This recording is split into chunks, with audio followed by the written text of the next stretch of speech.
Howdy, this is my chapter 10 video on the Boundaryless organization. So the organization that I kind of came up with and the idea that I had kind of revolves around that,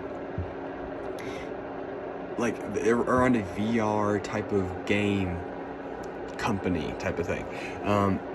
And this could be expanded. The thought, the process that came to mind was like VR games, that kind of thing, like a video game company that centralizes in VR, AR even.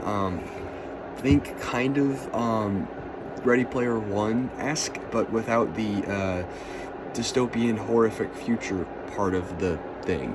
I really like that kind of stuff. I really think it's kind of cool, and that's kind of the thing that I think of would be a good fit for Boundaryless organization, because putting boundaries, if you will, on your employees when you're trying to come up with creative ideas for games and ideas for different softwares and different ways that you could implement AR, whether that be utilizing different sensory aspects, whether it be feel, smell. Even smell is something I really want to.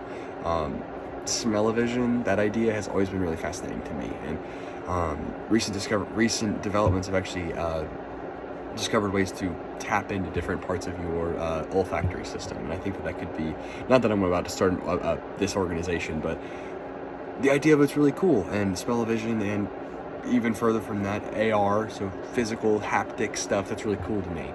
And I think that employees working for this company would benefit more from being able to be more flexible and work from home and not feel pressurized to come into an office. With different scenarios require different atmospheres. I don't think that the atmosphere that not a tech company, but a video game company, which requires thinking out of the box and being creative, especially to stay up to date with a lot of the other big game developers and tech companies that are coming out with massive swaths of technology, to stay to stay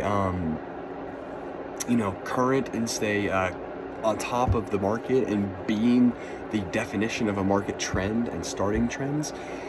You have to be flexible, and I think that a boundaryless organization and outsourcing to different companies with the different products that we would be making would be a very smart way to grow very quickly and still act very decentralized and give a lot more autonomy to the employees itself. So I don't know how many employees I would need exactly. It would depend on how big the company is. I would assume to start off probably about 15, just designers, coders, marketing, of course, just a really small company. And obviously as it grow, we'd add more to the value chain, and we'd have to employ different people for different areas of our business.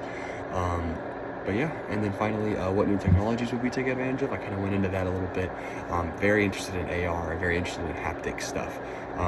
As weird and creepy as it was, Ready Player One is a very big kind of influence on this idea, because you notice the more and more that technology and specifically video games evolves, it has gone from being very one-dimensional to very two-dimensional with both hands, to eventually your eyes. It's only a matter of time before it takes in all of the different senses. So why not it be us? So anyway, thank you guys for watching my chapter 10 video. I hope you enjoyed it. Bye y'all.